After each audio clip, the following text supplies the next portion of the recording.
Uh, Picture this. You're standing on the edge of a vast ocean gazing out at the horizon. That's what international banking is like.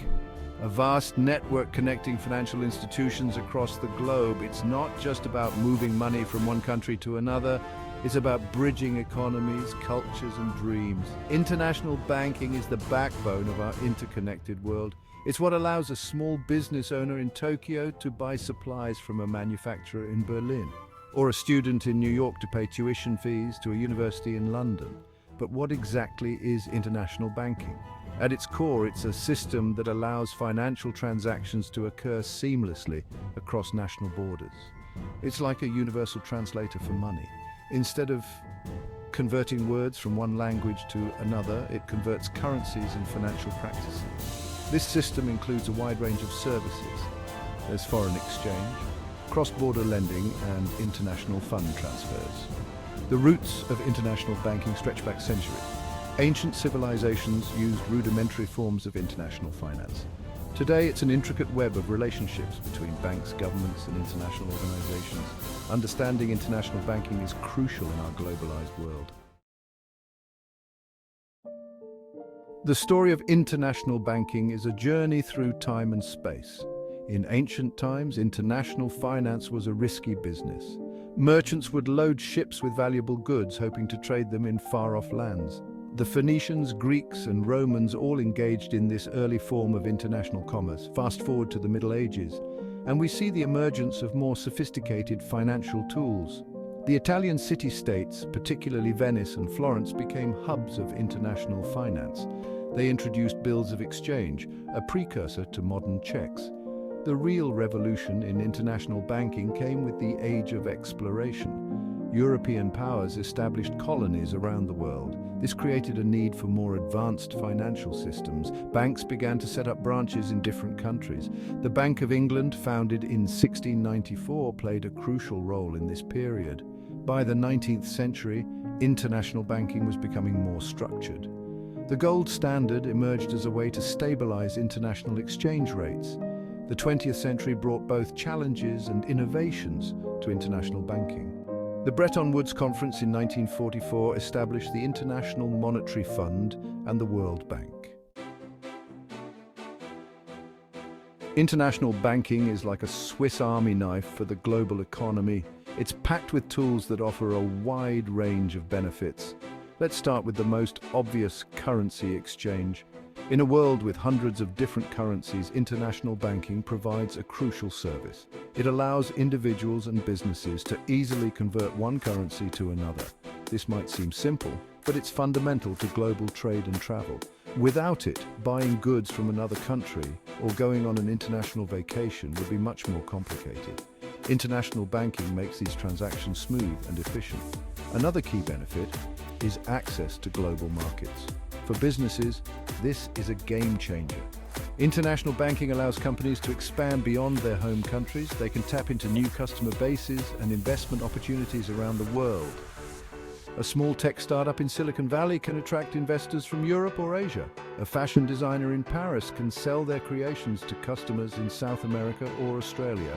International banking also plays a crucial role in risk management. It provides tools for hedging against currency fluctuations and economic uncertainty. Additionally, international banking offers diversification opportunities for investors. Instead of putting all their eggs in one basket, investors can spread their risk across different countries and markets. Lastly, international banking fosters economic development and financial inclusion. Global trade is the lifeblood of our modern economy, and international banking is its circulatory system. Without international banking, the complex web of global commerce would grind to a halt. Let's break down how this works. Imagine a car manufacturer in Germany wants to buy rubber from a supplier in Malaysia. The German company can't simply hand over a stack of euros. The Malaysian supplier needs to be paid in ringgit, their local currency. This is where international banking steps in. It provides the mechanisms for currency exchange and international payments. The German company can initiate a transfer through their bank, which then coordinates with partner banks to deliver the correct amount in ringgit. to the Malaysian supplier. But international banking does more than just move money around. It also provides crucial financing for global trade. Many international transactions involve large sums of money and significant time lags between ordering and delivery. This is where trade finance comes in. Banks can provide letters of credit which guarantee payment to the seller once certain conditions are met. This reduces risk for both parties. Banks can also provide export financing, helping companies fund the production of goods for international markets. International banking also facilitates global trade through its role in managing foreign exchange risk. Exchange rates between currencies are constantly fluctuating. This can create significant uncertainty for businesses engaged in international trade. Section 5. Challenges in international banking.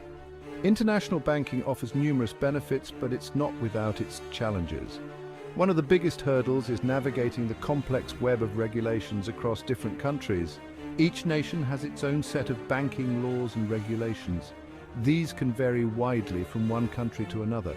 What's legal in one jurisdiction might be prohibited in another. This means constantly adapting practices to comply with multiple regulatory regimes. Another significant challenge is managing cross-border risk. Banks are exposed to a wider range of risks when operating internationally.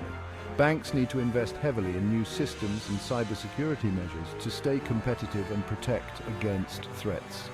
The rise of fintech companies and cryptocurrencies is disrupting traditional banking models. Section 6. Risks and mitigation strategies. In the world of international banking, risk is a constant companion. One of the most significant risks is credit risk. This is the possibility that borrowers in one country might default on their loans. The challenge is that assessing creditworthiness can be more difficult across borders. Different countries have different accounting standards and business practices. What looks like a solid company on paper might be hiding significant weaknesses. To mitigate this risk, banks employ teams of analysts to scrutinize potential borrowers. They also often require additional collateral for international loans. Some banks use credit default swaps, a type of insurance against loan defaults. Market risk is another major concern in international banking. This includes risks from fluctuations in interest rates, exchange rates, and asset prices. These can vary widely between countries and change rapidly. A bank might be doing well in its home market only to see those gains wiped out by adverse movements in foreign markets. To manage this risk, banks use sophisticated financial models to predict market movements. They also employ hedging strategies, using derivatives to offset potential losses. Diversification is another key strategy. By spreading their operations across different countries and markets, banks can reduce their exposure to any single economic downturn. Operational risk takes on new dimensions in international banking. This includes risks from failed internal processes, human errors, or external events. Section 7. Technology in international banking. Technology is reshaping international banking at a breathtaking pace. One of the most significant advancements is in payment systems. New systems now allow for near instantaneous cross-border payments. Swift GPI enables quick and secure fund transfers across borders. Blockchain technology is also making waves. Some banks are using blockchain for faster, transparent transactions. AI and ML are revolutionizing many aspects of banking. They enhance fraud detection, customer service, and streamline operations. AI analyzes data to identify suspicious transactions. This helps combat money laundering and terrorist financing. AI chatbots provide 24/7 assistance in multiple languages. Cloud computing is a game changer for global banking. It allows banks to scale globally without physical infrastructure.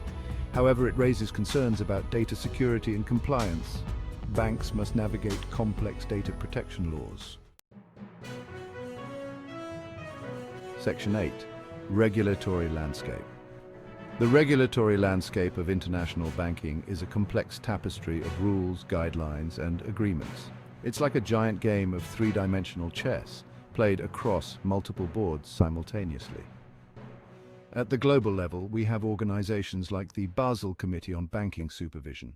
This committee sets international standards for bank regulation.